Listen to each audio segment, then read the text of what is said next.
कहानी का पूरा आनंद लेने के लिए कहानी के पिछले भागों को सुनना बिल्कुल मत भूलिएगा। उसका लिंक मैं आपको डिस्क्रिप्शन बॉक्स, एंड स्क्रीन और कार्ड तीनों जगह पर दे दूंगी और साथ में कमेंट बॉक्स में पिन भी कर दूंगी, तो आप वहां से भी जाकर सुन सकते हैं। सूरज तान्या को समझाते हुए कहता है, क्या तुम भूल गई कि तुम्हारे अंदर किसका खून दौड़ रहा है? क्या तुम भूल गई कि तुम्हारा जन्म ही लोगों पर राज करने के लिए हुआ है? तान्या संजय की बातों को बहुत ही भावुक होकर सुन रही थी।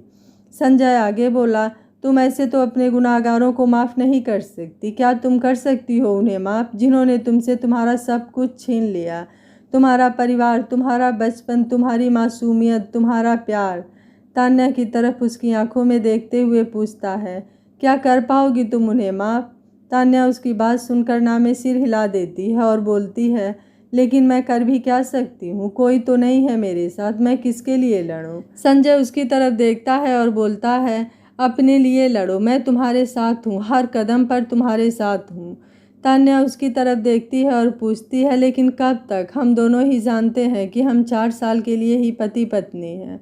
आखिर कब तक आप मेरा साथ देंगे? संजय उसकी तरफ देखता है और बोलता है, पूरी ज़िंदगी साथ दूंगा तुम्हारा। भले ही हम बस 4 साल के लिए साथ हैं, लेकिन दोस्त तो हम बचपन से हैं ना। तान्या संजय की बात सुनकर रो पड़ती है और हाँ में सिर हिला देती है। संजय तुरंत रमेश को बुलाता है और बोलता है, आज के आज ही मुझे सूरज राय और विजय सिंघानिया के कंपनी की डिटेल्स ला कर दो और कल शाम को एक प्रेस कॉन्फ्रेंस रखो। तान्या संजय से पूछती है, प्रेस कॉन्फ्रेंस पर क्यों? संजय बोलता है, अब संजय इंटरप्राइजेज फैशन वर्ल्ड में कदम रखने जा रहा है तो न्यूज़ तो देनी ही पड़ेगी और कुछ लोगों को बताने का समय आ गया है कि उनकी बर्बादी का काउंटडाउन शुरू हो गया है। तान्या, अब तुम अपने आप को तैयार कर लो, अब तुम्हें एक लड़ाई लड़नी है। तान्या संजय की बात सुनकर कॉन्फिडेंस से भर जाती है और हल्का सा मुस्कुरा देती है।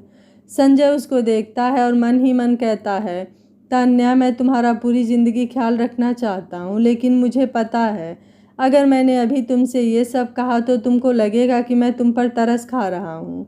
तुम इस वक्त मेरे प्यार को समझ नहीं पाओगी। एक बार तुम अपने आप से प्यार करने लगोगी तो मैं भी तुम्हें अपने दिल का हाल बता दूंगा। शाम को जब तान्या और संजय घर पहुंचे तो उन्हें पूजा का कॉल आया। संजय ने कॉल तान्या को दिया।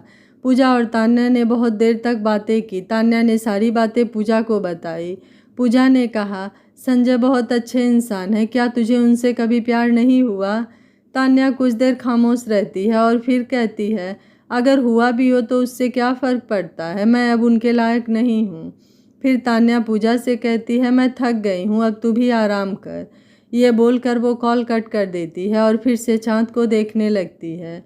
उसके आंखों से आंसू गिरने लगते हैं। संजय उसको पीछे से खड़े होकर देखता है। उसको यूं रोता देख उसको भी तकलीफ़ होने लगती है। तान्या अपने रूम में जाने के लिए मुड़ती है तो संजय को अपने पीछे देखती है। वो सोचती है कि क्या संजय ने सब कुछ सुन लिया। संजय उसको देखकर उसकी तरफ बढ़ता है और उसकी आंखों से बह रहे आंसुओं को पोंछता है और तान्या से कहता है, अभी कमज़ोर नहीं पड़ना है तुम्हें। ये सुनकर तान्या संजय की तरफ देखती है और सोचती है, अच्छा हुआ कि संजय ने कुछ नहीं सुना। फिर दोनों एक दूसरे को देखकर मुस्कुरा देते हैं और तान्या अपने कमरे में चली जाती है। और फिर संजय चाँद को देखने लगता है और मन ही मन बोलता है, अगर तुम मेरे लायक नहीं हो तो फिर कोई मेरे लायक नहीं है और मैं तुमसे कितना प्यार करता हूँ इसका एहसास मैं तुम्हें दिला कर रहूँगा।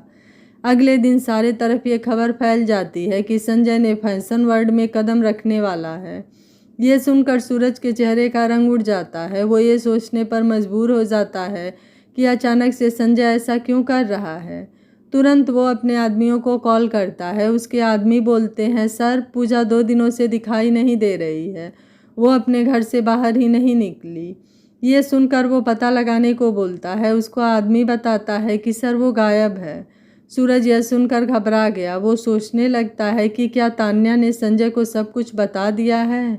अगर ऐसा है तो फिर ये ठीक नहीं है, कहीं उसने ही तो पूजा को गायब नहीं किया है। वो चिल्लाकर बोलता है, गायब है? क्या मतलब है गायब है? धरती निगल गई या आसमान खा गया उसे? तुम्हें पता कैसे नहीं चला? उसको ढूंढ निकालो, वो चाहे जहाँ हो। वो गुस्से में अपना फ़ोन फर्श पर फेंक देता है और गुस्से से बोलता है, तान्या, तान्या, इस बार अगर तुमने मुझसे पंगा लिया तो मैं तुम्हें पूरा बर्बाद कर दूंगा। ये बोलकर वो ज़ोर ज़ोर से हंसने लगता है। देखते देखते 2 महीने बीत जाते हैं। संजय सूरज के कंपनी को मिलने वाले सभी कॉन्ट्रैक्ट, उसके मॉडल और उसके अच्छे वर्कर को सबको अपनी कंपनी में शामिल कर लेता है। सूरज के कंपनी की हालत अब धीरे धीरे ख़राब होने लगती है। सूरज इन सब से अब बहुत ज़्यादा गुस्से में आ जाता है। वो संजय की कंपनी में बिना बताए चला जाता है। वो रिसेप्शन पर संजय से मिलने की बात करता है, लेकिन संजय ऑफिस में नहीं होता, इसलिए वो उसको वेट करने को बोलती है। सूरज को लगता है कि वो बहाना बना रही है, इसलिए वो सीधे उसके ऑफिस में पहुंच जाता है। सिक्योरिटी उसके पीछे पीछे जाती है। ऑफिस में तान्या अकेली रहती है। सूरज तान्या को देखकर खुश हो जाता है। उसके चेहरे पर एक शैतानी मुस्कान आ जाती है।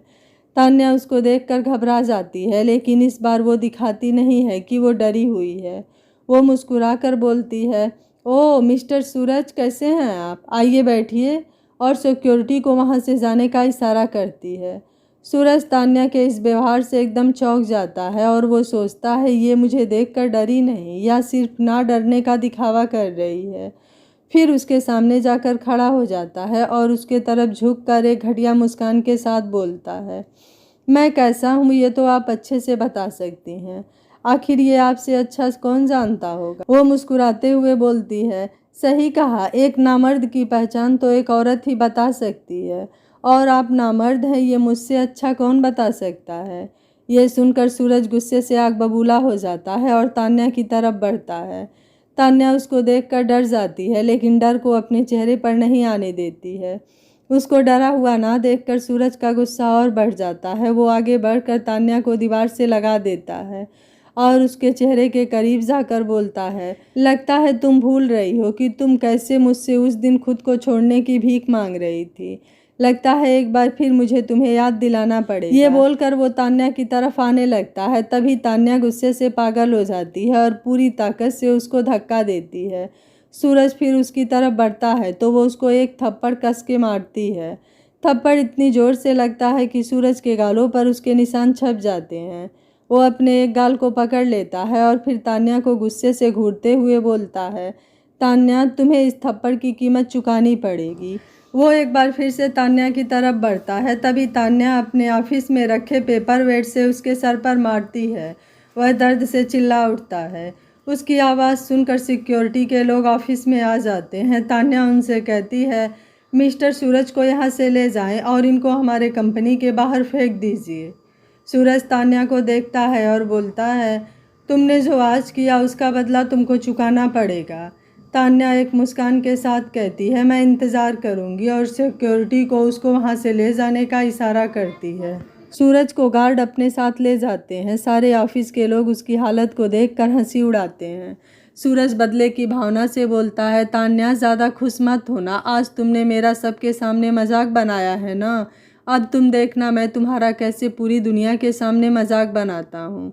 इधर तान्या अपने ऑफिस में सोफे पर बैठ जाती है और खुद को पकड़ लेती है। उसके हाथ पैर कांपने लगते हैं। वो ज़ोर ज़ोर से रोने लगती है। तभी संजय कंपनी में आता है तो उसको उसका स्टाफ सूरज के आने की बात बताता है और उसके साथ जो हुआ वो भी बताता है। संजय बहुत घबरा जाता है। वो तुरंत अपने ऑफिस के लिए दौड़ जाता है। उसको यूं दौड़ते देख ऑफिस के सारे लोग हैरान हो जाते हैं। उसका ऑफिस 12th फ्लोर पर था। वो लिफ्ट का वेट नहीं करता है और सीधे सीढ़ियों से अपने ऑफिस तक पहुंचता है। उसका असिस्टेंट रमेश भी उसके पीछे पीछे भागता है। ऑफिस में ये सब देखकर सब लोग एक दूसरे से बातें करने लगते हैं। संजय ऑफिस के दरवाजे पर पहुंच जाता है। उसको तान्या के रोने की आवाज़ सुनाई देती है। संजय सभी को वो फ्लोर खाली करने को कहता है और रमेश से सबको शांत करने के लिए बोलता है। वो दरवाजे पर खड़ा होकर बस तान्या के रोने की आवाज़ सुनता है। वो दरवाजे को कुछ देर तक यूं ही घूरता है। उसके आंखों में आंसू आ जाते हैं। वो दरवाज़ा खोलकर अंदर जाता है। तान्या उसको देखती है तो दौड़कर उसके गले लग जाती है। कुछ देर तक यूं ही रोती रहती है। फिर संजय से कहती है, उसने आज फिर मुझसे ज़बरदस्ती करने की कोशिश की, पर मैंने उससे मारा, मुझे बहुत अच्छा लगा। संजय ये सुनकर खुश हो जाता है। वो उसको चेयर पर बैठाता है और बोलता है, देखा तुमने, ये इतना भी कठिन नहीं था। तुमको बस अपने डर पर जीत पानी थी, जो तुमने आज कर ली। संजय जब उसको यूं रोते हुए देखता है तो उसका मन करता है कि वो तान्या को गले से लगा ले, लेकिन वो अपने जज्बातों पर काबू करता है और फिर वो मुस्कुराते हुए बोलता है, कॉफ़ी? तान्या हाँ में सिर हिला देती है। रमेश दोनों के लिए कॉफ़ी ले आता है। अगली सुबह दोनों ऑफिस पहुंच जाते हैं। रमेश संजय से कहता है, सर इस हफ्ते इटली से एक कंपनी आ रही है जो पूरे वर्ल्ड में अपने फैशन शो के लिए जानी जाती है। उसके मॉडल दुनिया के टॉप मॉडल्स हैं। हर बार वो एक कंट्री को चुनते हैं और वहाँ के किसी एक कंपनी को सेलेक्ट करते हैं जिसके डिज़ाइन किए ड्रेस को पहनकर मॉडल फैशन शो करते हैं। इस बार वो इंडिया से एक कंपनी को चुनेंगे। जो कंपनी चुनी जाती है वो पूरे वर्ल्ड में फेमस हो जाती है। संजय बोलता है, तो इसमें इतना घबराने की बात क्या है? रमेश बोलता है, सर अगर इस बार सूरज की कंपनी को चुना जाता है तो अब तक जो भी हमने किया है वो मिट्टी में मिल जाएगा और वो कंपनी पूरे वर्ल्ड में फेमस हो जाएगी और हम चाह कर भी कुछ नहीं कर पाएंगे। संजय रमेश से पूछता है कि तुम इतने श्योर कैसे हो कि उसकी कंपनी ही सिलेक्ट होगी? तान्या बोलती है, क्योंकि उसके पास इंडिया का बेस्ट फैशन डिज़ाइनर है। संजय बोलता है, इसमें इतना घबराना क्या है? उसके डिज़ाइनर को अपने कंपनी में लाने की पूरी कोशिश करो। उसे जितना रुपया चाहिए उसे दो। तान्या बोलती है, वो कभी नहीं आएगा। संजय बोलता है, ऐसा क्यों? तान्या मुस्कुराती है और बोलती है, क्योंकि वो सूरज को पसंद करता है, या यूं कहे तो वो उसको प्यार करता है। संजय ये सुनकर वो तीनों हंसने लगते हैं। संजय बोलता है, तो फिर हम किसी और डिज़ाइनर को जो बिल्कुल उसकी टक्कर का हो उसे हायर कर लेंगे। इस बात पर रमेश बोलता है, सर एक डिज़ाइनर है जिसको लोग काफ़ी पसंद करते हैं, वो उसको टक्कर दे सकती है। मैंने सुना है सूरज भी काफ़ी दिनों से उसकी तलाश में है। संजय बोलता है, परफेक्ट, तो फिर उसे ही हायर कर लो। जितने पैसे मांगे उसे उतने दो, वो जो मांगे उसे वो दो, लेकिन वो मुझे अपनी कंपनी में शामिल चाहिए। इस पर रमेश बोलता है, वो सब तो ठीक है सर, लेकिन प्रॉब्लम ये है कि उसको कोई जानता ही नहीं कि वो है कौन। वो किसी के सामने नहीं आती है। वो ऑनलाइन कपड़े सेल करती है। उनके कपड़े आते ही साइट पर बिक जाते हैं। लड़कियां मुँह मांगी कीमत देती हैं, लेकिन आज तक ना वो किसी से संपर्क में आई, ना ही उन्हें कोई जानता है। मैंने भी काफ़ी बार पता लगाने की कोशिश की, लेकिन मुझे कुछ भी हासिल नहीं मिला। ये सुनकर संजय बोलता है, क्या नाम है उस डिज़ाइनर का? रमेश बोलता है, ईसा। ये नाम सुनकर तान्या हैरान हो जाती है। वो बोलती है, क्या क्या बोल रहे हो आप? ईसा? क्या कंपनी का नाम पलाश है? रमेश हाँ में सिर हिला देता है। तान्या हंसते हुए बोलती है, ऐसा नहीं हो सकता, आप ज़रूर मजाक कर रहे हैं। रमेश बोलता है, नहीं, हमने पहले ही वोट के ज़रिए पता लगा लिया था। यहाँ तक कि मॉडल्स का भी कहना है कि अगर उन्हें मौका मिला तो वो ज़रूर उनकी बनी ड्रेस ट्राई करेंगी। संजय कुछ संदेह की नज़रों से तान्या से कहता है, क्या तुम जानती हो कि वो कौन है? तान्या बोलती है, हाँ, वो मैं हूँ। उसकी बात सुनकर संजय और रमेश दोनों साथ में बोलते हैं, क्या? संजय बोलता है, क्या तुम सच बोल रही हो? तान्या हाँ में सिर हिला देती है। रमेश तान्या से बोलता है, मिस तान्या, आप तो कमाल हैं। मैं आपको कितनी बार अप्रोच किया, लेकिन आप तो बहुत कमाल की हैं। संजय का सीना गौर से चौड़ा हो जाता है। वो रमेश से कहता है, जाओ और जाकर यह खबर मीडिया में दे दो कि हमारे साथ आज से मिस ईसा काम करने वाली हैं। तान्या उसकी तरफ देखती है और बोलती है, लेकिन मैं कॉन्फिडेंट नहीं हूँ। संजय बोलता है, मुझे तुम पर पूरा भरोसा है, तुम ये कर लोगी। तान्या इस पर मुस्कुरा देती है। अगले दिन ये खबर आग की तरह फैल जाती है। सब लोग जानना चाहते थे कि ये ईसा कौन है, लेकिन संजय को अब तान्या के सेफ्टी की चिंता हो गई थी। उसने तान्या से कहा, हमें मीटिंग तक ये बात सबसे छुपा कर रखनी होगी कि ईसा तुम हो। ये तुम्हारे लिए बहुत ज़रूरी है। वो तान्या के लिए सिक्योरिटी बढ़ा देता है। इधर सूरज गुस्से से पागल हो जाता है। वो बोलता है, ये कैसे हो सकता है? वो ईसा संजय के साथ कैसे काम कर सकती है? मैंने कितनी बार उसे प्रपोजल भेजा, लेकिन उसने हर बार रिजेक्ट किया। फिर संजय को कैसे उसने हाँ कर दी? पता लगाओ वो कौन है, उसकी इन्फॉर्मेशन निकालो, वो भी मीटिंग से पहले। फिर अपने आप से बोलता है, लगता है मिस ईसा के दिन पूरे हो गए हैं। उसकी इतनी हिम्मत कि उसने मुझे रिफ्यूज़ किया। अब देखता हूँ तुम कैसे मीटिंग अटेंड करती हो। इधर तान्या अपने काम में बिजी हो जाती है। वो अपने सैंपल को बनाने में इतना डूब जाती है कि अगले 4 दिन तक घर ही नहीं जाती है। वो अपना सारा काम ऑफिस में ही करती है। उसको ऐसे काम करता देख संजय भी उसका साथ देने के लिए ऑफिस में ही रुकता है। दोनों अपने काम में पूरी तरह से डूब जाते हैं। सूरज को जब ईशा की कोई खबर नहीं मिलती है तो सूरज परेशान हो जाता है। तभी राहुल उसके पास आता है। राहुल उससे उसकी परेशानी का कारण पूछता है तो वो उसकी मीटिंग के बारे में बताता है और ये भी कि संजय भी इस मीटिंग में पार्ट ले रहा है और उसके पास बहुत अच्छी डिजाइनर है जिसकी वजह से ये कांटे की टक्कर होगी। राहुल उससे पूछता है क्या नाम है उस डिजाइनर का। सूरज बोलता है ईशा। ये नाम सुनकर राहुल थोड़ा चौंकता है और बोलता है कि उसकी कंपनी का क्या नाम है। सूरज बताता है पलाश। राहुल हंसने लगता है और कहता है तो तान्या ने अपना सपना पूरा कर ही लिया। सूरज हैरानी से उसकी तरफ देखता है और पूछता है मतलब। तो राहुल बोलता है ईशा उसकी माँ का नाम है और पलाश वो हमेशा से अपने कंपनी का नाम रखना चाहती थी। उसने अपने वर्कशॉप का नाम भी तो यही रखा था। तुम्हें तो ये अच्छी तरह से पता होना चाहिए था। ये सुनकर सूरज के चेहरे पर एक शैतानी हंसी आ जाती है। वो एक प्लान बनाता है जिसमें वो सनाया को शामिल कर लेता है। मीटिंग के दिन सभी बड़ी बड़ी कंपनीज अपने समय से मीटिंग के लिए पहुंच जाती हैं। संजय भी मीटिंग के लिए निकलता है। वो तान्या को रिसीव करने के लिए उसके ऑफिस में जाता है लेकिन उसे तान्या कहीं नहीं मिलती है। संजय बहुत घबरा जाता है, परेशान हो जाता है। वो सारे लोगों को उसको खोजने के लिए बोलता है लेकिन किसी को कुछ भी पता नहीं चलता है। तभी राहुल भी आ जाता है।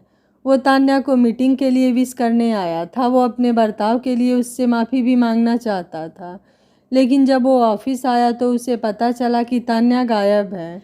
ये सुनकर वो बेचैन हो गया और संजय के पास पहुंचा। उसने संजय को गुस्से से चिल्लाते हुए देखा। उसने संजय को कभी इतने गुस्से में नहीं देखा था। तभी संजय की नज़र राहुल पर पड़ती है तो राहुल उससे पूछता है तान्या मेरा मतलब भाभी को क्या हुआ। संजय उसको बताता है कि वो गायब है। तभी एक गार्ड आता है और बोलता है सर मैम को सीसीटीवी में देखने पर पता चला है कि उन्हें कुछ आदमी वैन में उठा कर ले गए हैं। हालांकि कंपनी से वो खुद ही बाहर निकली थी और बहुत घबराई हुई थी। संजय ये सुनकर टेंशन में आ जाता है। वो बोलता है वो खुद बाहर गई थी पर क्यों? जब उसको पता था कि उसकी जान को खतरा है तो फिर वो क्यों गई? तभी उसको तान्या का एक वीडियो मिलता है जिसमें तान्या चेयर से बंधी थी और उसको बेहोश किया गया था। उसको देखकर संजय गुस्से से पागल हो जाता है। तभी सूरज उसको कॉल करता है और हंसते हुए बोलता है तुम्हारी बीबी अब मेरे कब्जे में है। तुमने मेरा बहुत नुकसान किया है। अब उसकी भरपाई तुम्हारी ये खूबसूरत बीबी करेगी। तुमने जिसको जिसको बर्बाद किया है वो सभी आज अपनी कीमत वसूल करेंगे। अगर बचा सकते हो तो बचा लो। ये बोलकर वो कॉल कट कर देता है। वो सूरज को गुस्से से गाली देता है और बोलता है नहीं इस बार नहीं, इस बार अगर तुमने उसको हाथ भी लगाया तो मैं तुम्हारा वो हाल करूँगा कि तुम्हारी रूह भी काँप उठेगी। राहुल जब यह सुनता है कि इसके पीछे सूरज का हाथ है तो शौक में आ जाता है। संजय तुरंत उस कॉल की लोकेशन निकलवाने को कहता है लेकिन रमेश ने कहा सर इसमें बहुत समय लग जाएगा, हमारे पास इतना समय नहीं है, हम मैम को बचा नहीं पाएंगे। राहुल ने हिम्मत करके वीडियो देखा तो उसने कहा ये तो सूरज के ऑफिस के अंडरग्राउंड का एरिया है, यहाँ तो कोई भी नहीं जाता है। इसने तान्या को किडनैप क्यों किया है? वो संजय से पूछता है क्या बात है, मुझे पूरी बात बताओ। संजय बोलता है तुम हमें वहाँ लेकर चलो, मैं तुम्हें सारी बातें बाद में बताऊँगा। वो रमेश को मीटिंग अटेंड करने को बोल देता है और खुद राहुल और बहुत सारे बॉडीगार्ड के साथ सूरज के ऑफिस निकल जाता है। कार में संजय बहुत ज़्यादा गुस्से में रहता है और ये सोच सोच कर वो बेचैन हो जाता है कि कहीं उसको पहुंचने में देर न हो जाए और बार बार ड्राइवर को गुस्से से तेज़ चलाने के लिए गाड़ी बोल रहा था और वहीं राहुल को कुछ समझ नहीं आ रहा था। संजय और राहुल जैसे ही सूरज के ऑफिस पहुंचे तो संजय, राहुल और उसके सारे बॉडीगार्ड भागते हुए अंडरग्राउंड एरिया में पहुंचते हैं। जैसे ही वो कमरे में पहुंचते हैं वहां उनको सूरज और सनाया दिखते हैं जो बैठकर कॉफ़ी पी रहे थे और बार बार हंसे जा रहे थे। तभी संजय उस रूम में पहुंचा। उसको सामने देख सूरज के चेहरे से सारी खुशी गायब हो गई। वो डर के मारे बस इतना ही बोल पाया तुमको यहाँ का पता कैसे चला? अभी वो अपनी बात पूरी कर पाता कि उससे पहले ही संजय उसकी कॉलर पकड़ लेता है और एक घूंसा कसकर मारता है। सूरज के मुंह से खून निकलने लगता है। वो उसको वहीं फेंक कर आगे चला जाता है। उसके आगे के कमरे से कुछ लोगों के हंसने की आवाज़ें आ रही थी। उसके बढ़ते कदम अब चाहकर भी आगे बढ़ नहीं पा रहे थे।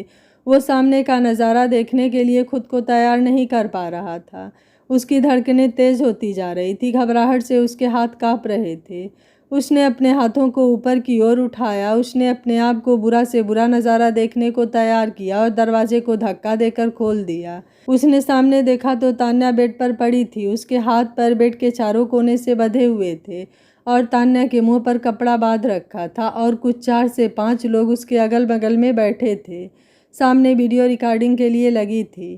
तभी अचानक से दरवाजे के खुलने की आवाज़ सुनकर सब अपनी जगह खड़े हो जाते हैं। सामने संजय को देखकर सबकी सांसें रुक जाती है। संजय एक नज़र उन सबको देखता है। ये वो लोग थे जो अपने बिजनेस में फ्रॉड करते थे और संजय ने उन्हें बर्बाद कर दिया था। फिर वो तान्या को देखता है। वो उसको देखकर थोड़ा काँप सा जाता है। वो अपने हाथ के इशारे से अपने पीछे आ रहे बॉडीगार्ड्स को रोक देता है और अपने कोट को उतारते हुए आगे बढ़ता है। तान्या उसको अपने सामने देखकर रोने लगती है। संजय को देखकर सारे आदमी अपनी अपनी जान बचाने के लिए कमरे से बाहर भाग जाते हैं। उनको बाहर आता देख राहुल गुस्से से पागल हो जाता है। वो सूरज को 3-4 थप्पड़ मार देता है और कहता है, तू इतना नीचे कैसे गिर सकता है? तू तो उससे प्यार करता था। मैंने तेरे लिए उसे छोड़ दिया था। फिर तूने ऐसा क्यों किया? बोल, क्यों किया ऐसा? सूरज एक घटिया मुस्कान के साथ बोलता है, क्योंकि नफरत करता हूँ मैं तुमसे। बर्बाद करना चाहता था तुम्हें, इसलिए प्यार का नाटक किया मैंने उसके साथ, ताकि तुझे तकलीफ हो। बचपन से लेकर आज तक मैंने सिर्फ तुझसे नफरत की है। मुझे लगा था कि उससे ब्रेकअप के बाद तू खुद को मार लेगा, लेकिन वहाँ भी तेरी किस्मत अच्छी थी जो संजय ने तुझे बचा लिया। ये सुनकर राहुल उसको एक और थप्पड़ जोर से मार देता है और कहता है, तू मेरा भाई नहीं हो सकता। अरे मैंने क्या कमी रखी थी तुझे अपना प्यार देने में? मैंने हर छोटी बड़ी गलती से तुझे बचाया, एक बड़े भाई की तरह तेरी हर ख्वाहिश पूरी की, लेकिन तू तो मेरे मरने का इंतज़ार करता रहा। ठीक है, जब ऐसा ही है तो अब मैं तेरे लिए कुछ नहीं करूँगा। संजय तान्या के हाथ पैर को रस्सी से आज़ाद करता है, तान्या को अपने कोट से ढक देता है। दोनों एक दूसरे के गले लगकर रोने लगते हैं। आज तो संजय भी खुद को कंट्रोल नहीं कर पाता, उसके भी आंखों से आंसू निकल आते हैं। वो तान्या से पूछता है, क्या किसी ने तुम्हारे साथ कुछ? तान्या रोते हुए ना में सिर हिला देती है। संजय तान्या को कुछ देर यूं ही अपने गले लगाए रखता है। उधर राहुल से इंतज़ार नहीं होता है और वो भी अंदर आ जाता है। वो तान्या को संजय के गले लगे देखता है। उसके दिल में एक अजीब सा दर्द उठता है। वो धीरे धीरे उनकी तरफ बढ़ता है और संजय के कंधों पर अपना हाथ रखता है। संजय राहुल की तरफ देखता है और राहुल से कहता है, तुम तान्या को घर लेकर जाओ। मुझे पता है अब जो यहाँ होने वाला है तुम उसको देख नहीं पाओगे। मैं तुम्हें बाद में सब बताऊंगा। राहुल आगे बढ़ता है और तान्या को गोद में उठा लेता है और जाने के लिए मुड़ता है तो तान्या संजय से कहती है, संजय, उसने मेरे साथ आज तक जो भी किया है उसके साथ भी वही सब करना है आपको। मुझे तभी खुशी मिलेगी जब मैं उसकी चीखें सुनूंगी। सनाया भी इसमें शामिल है। राहुल उसको लेकर चला जाता है। संजय गुस्से से पागल हो जाता है। वो सूरज को पहले तो बहुत मारता है, फिर बोलता है, इसको ले जाओ और इसके साथ भी वही सब करो जो इसने तान्या के साथ करने की सोची है। इसके साथ लगातार 3 दिन तक वही सब होना चाहिए। इसके बाद इसके हाथ और पैर को तोड़ देना और इसको मौत के घाट उतार देना। ये सुनकर सूरज डर से कांपने लगा। वो रोते हुए कहता है, संजय, मुझे मार डालो, अगर मेरी जान लेनी है तो ले लो, लेकिन ये सब मत करो। संजय उसको एक लात मारता है और कहता है, तुझे बहुत शौक है ना दूसरों की इज्जत लूटने का, अब तू अपनी इज्जत बचा ले। मर्द है ना, औरतों पर अपनी मर्दांगनी आजमाता है। ये कहकर वो बाहर की तरफ चला जाता है। सामने उसको सनाया दिखती है। वो संजय को देखकर डर जाती है। संजय उसको गुस्से से घूरता है और उसको उन आदमियों के हवाले कर देता है जो तान्या के साथ बुरा करने वाले थे और कहता है, तुम लोग इसके साथ भी वही करोगे जो मेरी बीबी के साथ सोचा था। अगर नहीं किया तो तुम लोगों की ज़िंदगी बद से बदतर हो जाए। मैं इसका पूरा ध्यान रखूँगा। सनाया ये सुनकर डर से कांपने लगती है और बोलती है, नहीं, आप मेरे साथ ऐसा नहीं कर सकते। मुझे माफ़ कर दो संजय, मैं सूरज की बातों में आ गई थी, प्लीज़ मुझे माफ़ कर दो। ये बोलकर वो ज़ोर ज़ोर से रोने लगी तो संजय उससे कहता है, तुम एक औरत होकर दूसरे औरत के साथ इतना घिनौना काम कैसे कर सकती हो? अब तुम भी वही महसूस करो जो मेरे सही समय न आने पर अभी तान्या महसूस कर रही होती। ये कहकर संजय बाहर निकल आता है। बाहर निकलकर वो अपने कार से लगकर नीचे बैठ जाता है और सोचता है, आज अगर मैं ज़रा सा लेट हो जाता तो तान्या के साथ जो होता उसको सोचकर उसका शरीर कांपने लगता है। ये सोच सोचकर उसके आंखों से आंसू निकलने लगते हैं। कुछ देर वहीं बैठे रहने के बाद वो उठता है और कार ड्राइव करके अपने घर की तरफ चल देता है। उधर राहुल तान्या को संजय के कमरे में ले जाकर सुला देता है और कुछ देर तक उसको ध्यान से देखता है और सोचता है कि क्या मैंने जो समझा था वैसा नहीं था? क्या उस वक्त भी तुम निर्दोष थी? अगर ऐसा था तो तुमने मुझे बताया क्यों नहीं? उसके मन में हजारों सवाल आ रहे थे। तभी संजय वहाँ आ जाता है। वो तान्या को सोते हुए देखता है तो उसको आराम मिलता है। वो राहुल से पूछता है, क्या वो सो गई? राहुल ना में सिर हिलाता है और कहता है नहीं, उसको शायद कोई बेहोशी की दवा दी गई है, इसलिए वो कार में बैठते ही बेहोश हो गई। मैंने डॉक्टर को कॉल किया है, वो आते ही होंगे। डॉक्टर आता है, वो तान्या को दवा देता है और कहता है उन्हें कुछ देर में होश आ जाएगा और वो चला जाता है। डॉक्टर के जाने के बाद संजय राहुल को ड्रिंक के लिए बुलाता है। राहुल और संजय दोनों ड्रिंक करते हैं और संजय तान्या के साथ जो कुछ भी हुआ था वो सब बातें राहुल को बताता है। पूरी बात जानने के बाद राहुल को अपने किए पर पछताते हुए सोचता है, मैं उसको बचा सकता था, मुझे बस एक बार मुड़कर देख लेना चाहिए था, तो शायद आज उसके साथ वो सब कुछ ना होता। मैं अपने आप को कभी माफ़ नहीं कर पाऊँगा। वो तान्या को देखना चाहता था पर उसकी हिम्मत नहीं होती। वो चुपचाप से अपने घर चला जाता है। संजय उठकर अपने कमरे में जाता है और तान्या के पास बैठकर उसको प्यार से देखने लगता है। उसके बालों में हाथ फेरते हुए कहता है, तुमने ऐसा क्यों किया? जब तुम जानती थी कि तुम्हारी जान को खतरा है तो तुमने ऐसा क्यों किया? आखिर ऐसी भी क्या बात थी जो तुम बिना सिक्योरिटी के ऑफिस से बाहर निकल गई, जो तुम्हें अपने जान की भी फिक्र नहीं की? वो धीरे धीरे दुखता है और तान्या के माथे को चूम लेता है। कुछ देर बाद तान्या को होश आता है तो वो संजय को अपने सर के पास बैठे देखती है। संजय तान्या को जगह देखकर उसको पानी ला कर देता है और सोफे पर सोने के लिए चला जाता है। तान्या उसके हाथों को पकड़ लेती है और कहती है, संजय क्या आप आज मेरे पास सो सकते हैं प्लीज़? संजय अपना सर धीरे से हाँ में हिला देता है और तान्या के बगल में लेट जाता है। उसके दिल की धड़कनें तेज हो जाती है। तान्या डरते हुए उसके सीने से लग जाती है। संजय एकदम से चौंक जाता है। वो मन ही मन सोचने लगता है कि क्या तान्या उसको पसंद करने लगी है। तान्या उसके सीने से लगकर रोने लगती है। उसको यूँ रोता हुआ देख संजय बहुत दुखी हो जाता है और उसको अपने करीब करते हुए पूछता है, क्या हुआ, तुम रो क्यों रही हो? तान्या रोते हुए बोलती है, संजय मुझे माफ़ कर दीजिए, आज मेरी वजह से आपका बहुत नुकसान हो गया। संजय उसके बालों में हाथ फेरते हुए कहता है, नहीं, मेरा बहुत बड़ा नुकसान होने से बच गया, अगर तुम्हें कुछ हो जाता तो शायद मैं।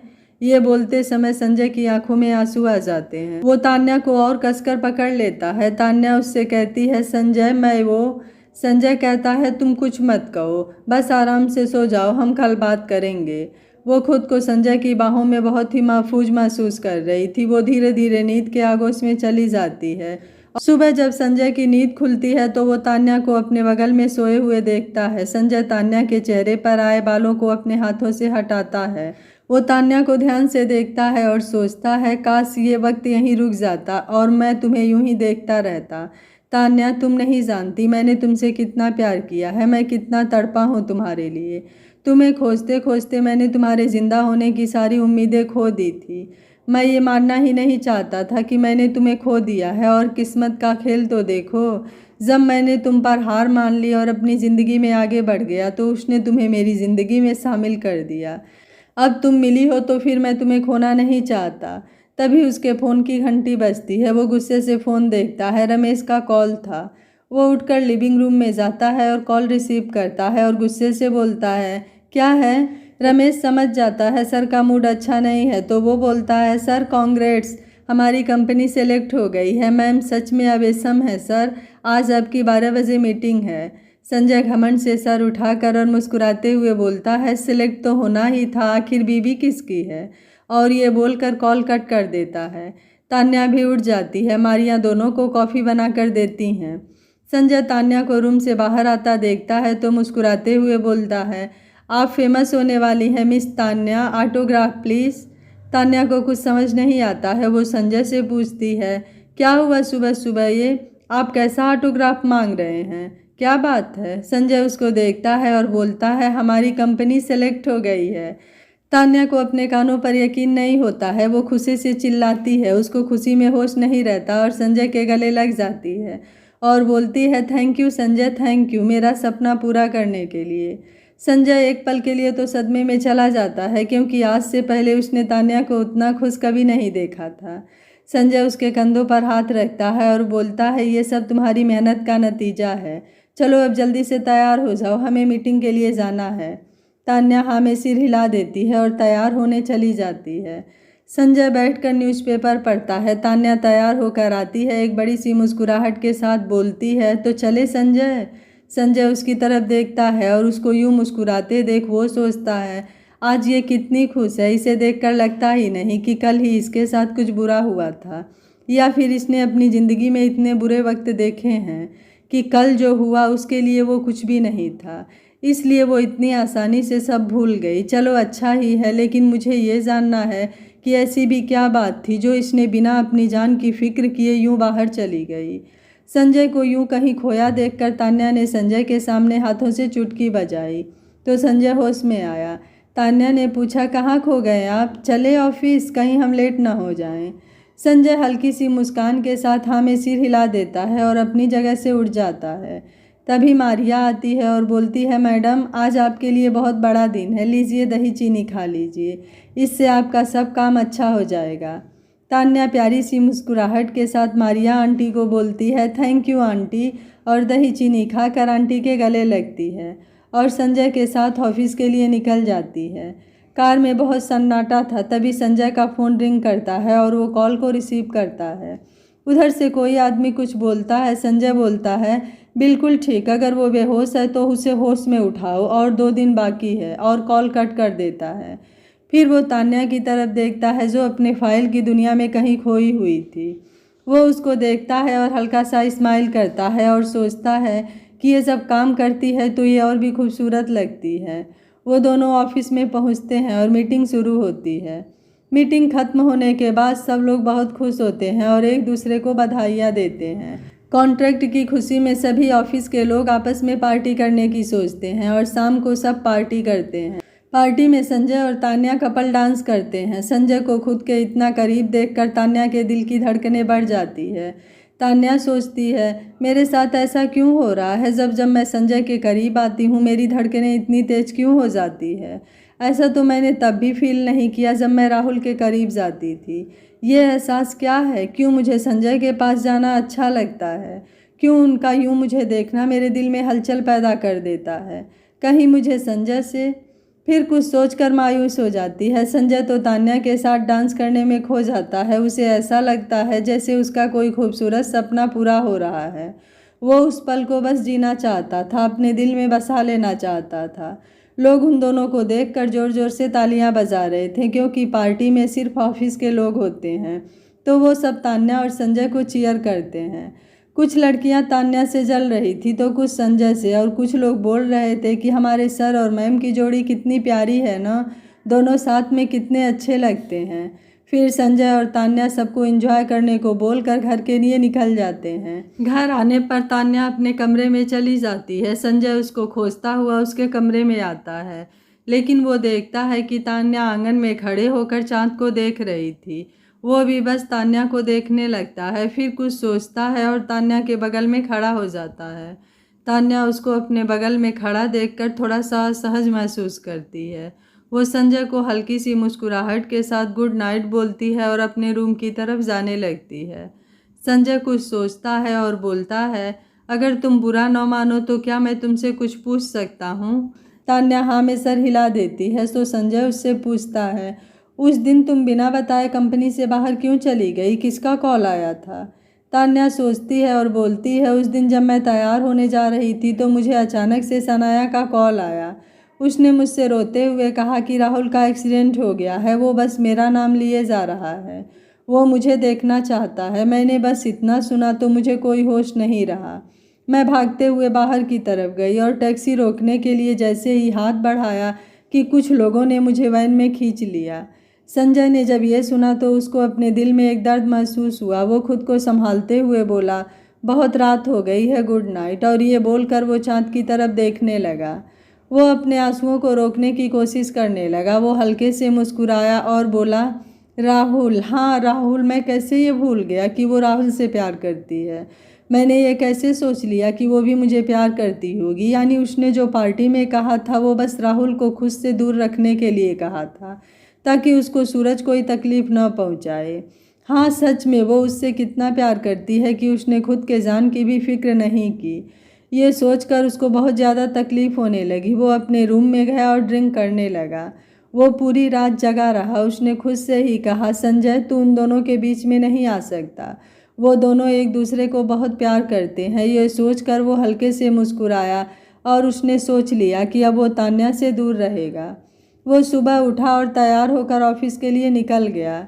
जब तान्या तैयार होकर आई तो उसने मारिया से संजय के बारे में पूछा तो मारिया ने उसे बताया कि सर तो ऑफिस चले गए हैं। ये सुनकर तान्या थोड़ा रुकी और बोली, क्या संजय ऑफिस चले गए बिना मुझे लिए?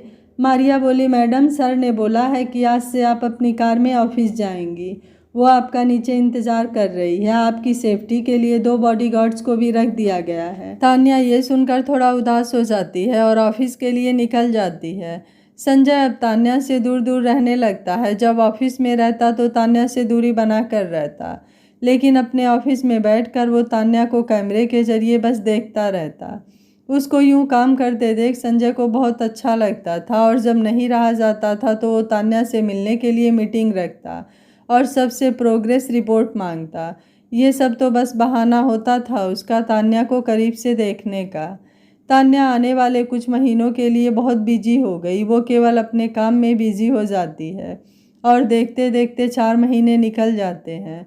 अब तान्या भी संजय को बहुत मिस करने लगती है। उसको भी एहसास होता है कि अब वो भी संजय से प्यार करने लगी है। संजय का उसको यूं नज़रअंदाज करना अब बर्दाश्त नहीं होता है। आखिर तान्या का इटली में फैशन शो खत्म हो गया। तान्या अब फेमस हो गई थी। लोग उसे तान्या शेखावत के नाम से जानने लगे थे। तान्या अपने इस नए नेम एंड फेम को एंजॉय कर रही थी, लेकिन उसे हर वक्त संजय की कमी खलने लगी थी। वो अब संजय को देखना चाहती थी। पिछले 1 महीने से संजय से दूर थी। इस दूरी ने उसे एहसास दिला दिया था कि अब वो भी संजय से प्यार करने लगी है। वो जो पहले अपने फ़ोन को सिर्फ काम पड़ने पर ही टच करती थी, अब हर वक्त उसको अपने हाथों में लिए रहने लगी थी। उसे लगता था कि क्या हुआ अगर संजय ने उसे कॉल किया तो, अगर उसने कॉल मिस कर दिया तो। वो अब संजय के कॉल का इंतज़ार करती थी। हाँ, संजय उसे कॉल तो करता था, लेकिन सिर्फ उसका हाल चाल पूछने और उसके प्रोग्रेस रिपोर्ट को जानने के लिए। वो तो उसके शो पर भी नहीं पहुंचा, लेकिन उसने तान्या को कांग्रेट्स करने के लिए एक फ्लावर बुके भेजा था और बधाई देने के लिए एक कॉल भी किया था। आज कितने दिनों बाद वो इंडिया वापस आ रही थी। वो सोच रही थी कि संजय उसको रिसीव करने आया होगा। उसको देखने के लिए वो बेताब हो रही थी, लेकिन जब वो बाहर आई तो उसे सिर्फ निराशा ही हाथ लगी। संजय वहाँ नहीं था। हाँ, कुछ रिपोर्टर और उसके कुछ फैंस वहाँ थे। वहाँ पर बहुत भीड़ थी, लेकिन वो उस भीड़ में भी अकेली खड़ी थी। संजय को वहाँ न देखकर वो उदास हो गई, लेकिन न चाहते हुए भी वो मुस्कुरा रही थी।